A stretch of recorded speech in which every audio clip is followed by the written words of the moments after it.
Hello, welcome to another Mondo Street mini-pod. Today I'm looking at Gary Numan, Liverpool O2 Academy, 4th of June. It's hard to believe that this tour that Numan's doing at the moment is to celebrate 45 years of Replicas as Tubeway Army, and then his first solo album, The Pleasure Principle. That means I'm not 15 anymore. That means that I'm not sitting in my bedroom listening to these songs on my crappy Binatone record player anymore. Numan's a bit of a strange beast. He's always wanted to be a bit of an enigma. You look at the cover of Replicas, and that's like this androgynous Mac man.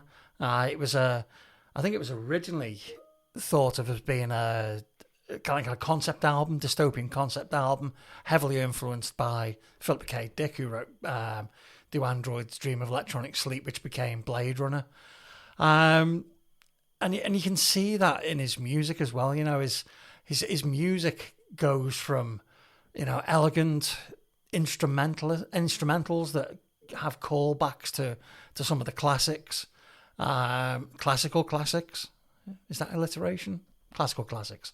But he also has this, guitar-driven post-punk synth rock. Never find the right name for it. He's obviously evolved quite heavily into industrial Nine Inch Nails territory now. But at that point, he was fairly cutting edge for a period of time.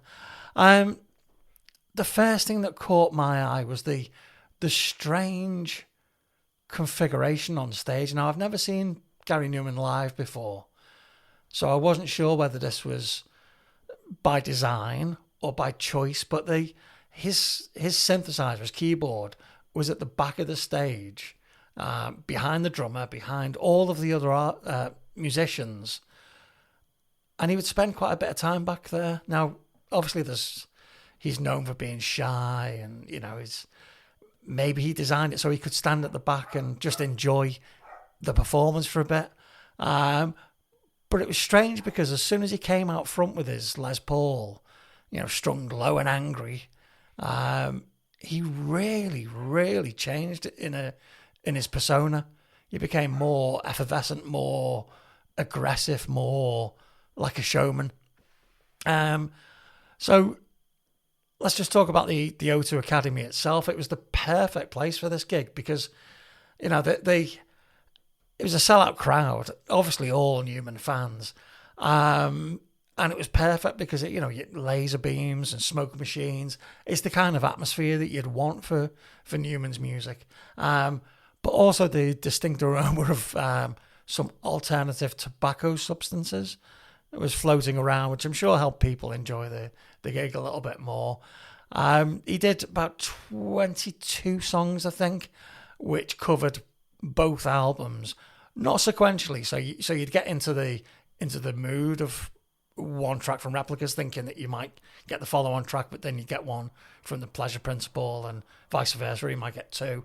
And I think in the middle of it, he spent a lot of time at the back of the stage because of the songs they were doing there, almost disappearing because of the makeup of the stage at the O2, and because of how far back his keyboard stand was, he was almost invisible for about 30 minutes, which is a bit of a shame.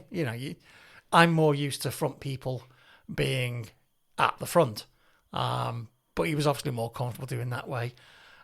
He reserved his biggest hits to the end of the gig, which you can kind of understand. But the show felt a little bit subdued at times as well, which mainly that was when he was at the back, because there was zero, and I mean zero interaction with the crowd. Now, I've spoken to people who have told me that that's quite normal, that you don't get a thank you and this is our new single, or you don't get any conversation with the crowd. I found that a little bit strange, because I am used to front people being more communicative in the middle of a gig. At times his voice sounded a little bit strained. He's been doing this now for 45, 46 years. Can't knock it. Jeez, he's in the middle of a tour. But again, it was when he grabbed his guitar that he really, really changed into a different kind of gear. I've got to say, his rhythm guitarist has got, and I don't mean to, this isn't meant to be disrespectful, his rhythm guitarist has got the easiest job in rock and roll. Bar chord. Bar chord. Bar chord. I don't mean to be disrespectful at all, but it did look very, very straightforward, possibly easier to do. So we went through both albums, not sequentially. Finished off with Cars and Our Friends Electric. Each track has been slightly tweaked to bring it up to date a little bit, so they sounded fresh. They sounded really good. I think he deserves maybe a slightly bigger arena than the O2. You know, the stage is quite small. It's 1,200 capacity, 900 standing, 300 sitting, I think it is.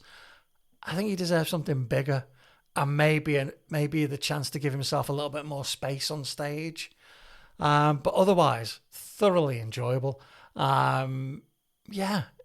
If there's space on the tour left and you like his music, give it a go. Thank you, Mr. Numan. It's taken me 45 years to actually see you live. Bucket list ticked. Fully appreciative. Thank you.